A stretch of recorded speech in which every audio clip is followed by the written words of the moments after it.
Hi hello welcome back to my channel Samedha vlogs. అందరూ ఎలా ఉన్నారండి? బాగున్నారా? నేను బాగున్నాను. ఈరోజు నైట్ డిన్నర్లోకి నేను పాలకూర రైస్ చేస్తున్నానండి. దానికోసం నేను ముందుగా 7 కట్టలు అయితే నేను పాలకూర తీసుకున్నాను. ఒక ప్యాన్ తీసుకొని దాంట్లోకి కొన్ని వాటర్ యాడ్ చేసుకొని వాటర్ వేడైన తర్వాత దాంట్లోకి వాష్ చేసుకున్న పాలకూరను యాడ్ చేస్తున్నాను.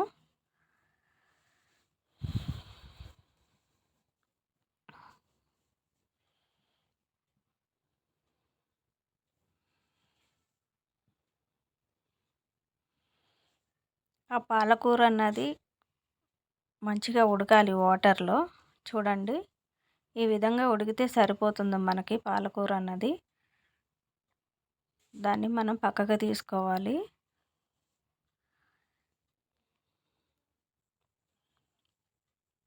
ఈ బాయిల్ అయిన పాలకూరని మిక్సీ చేసుకోవాలి.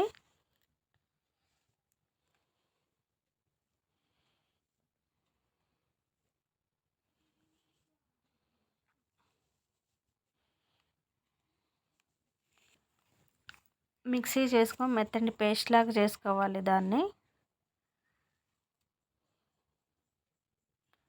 వేరొక బౌల్ తీసుకొని దాంట్లోకి ఆయిల్ వేడైన తర్వాత మన పోపు దినుసులు వేసుకోవాలి. దాంట్లోకి ఆవాలు, జీలకర్ర, మినపప్పు, శనగపప్పు వేసుకున్నాను నేను.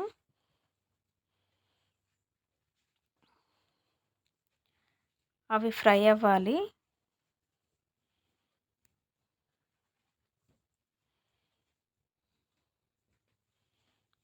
ఆ పోపు దినుసులు అనేవి గోల్డెన్ ఎల్లో కలర్లో వస్తే సరిపోతుంది.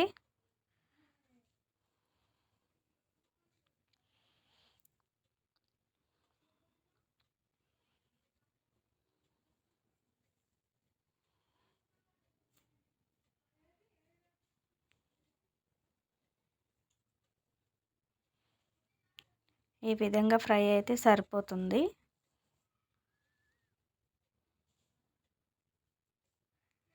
చూసారా?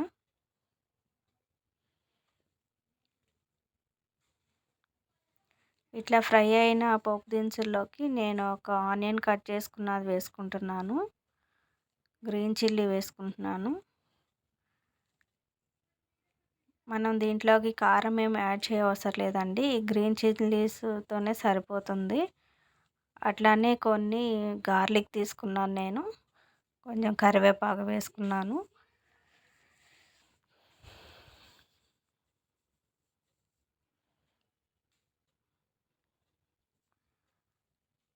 ఈ ఆనియన్స్, గ్రీన్ చిల్లీ ఫ్రై అవ్వాలి. ఫ్రై అయిన తర్వాత ముందుగా మనం పేస్ట్ రెడీ చేసుకున్నాం కదా, దాన్ని యాడ్ చేసుకుంటున్నాను.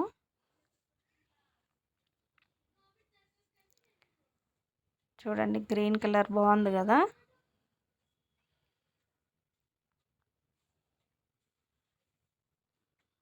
ఇది కూడా ఒక 5 మినిట్స్ మగ్గితే సరిపోతుంది. తర్వాత ఒక టేబుల్ స్పూన్ నేను పసుపు యాడ్ చేసుకుంటున్నాను. కొంచెం సాల్ట్ యాడ్ చేసుకున్నాను. మన టేస్ట్కి సరిపడా సాల్ట్ అన్నది యాడ్ చేసుకోవాలి.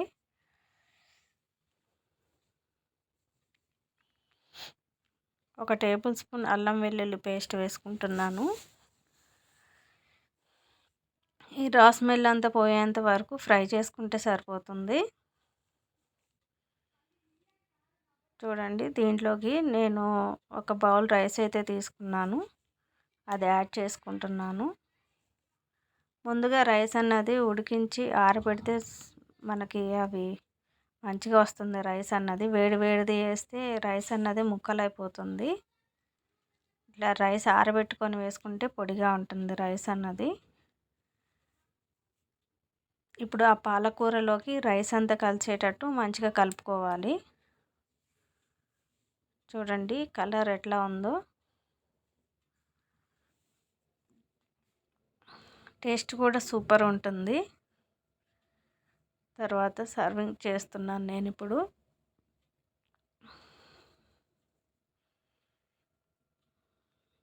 త్వరగా కూడా అయిపోతుంది. పిల్లలు లంచ్ బాక్స్లోకి కూడా పెట్టేయచ్చండి దీన్ని. ఈజీ రెసిపీ అనేసి చెప్పొచ్చు. పిల్లలిద్దరికి పెట్టేస్తున్నాను. ఎంతో టేస్టీగా ఉండే పాలక్ రైస్ రెడీ అయిపోయింది. నా వీడియోస్ కనుక మీకు నచ్చినట్లయితే లైక్ చేయండి, షేర్ చేయండి, సబ్స్క్రైబ్ చేయండి. మరొక వీడియోతోటి కలుస్తానండి మిమ్మల్ని.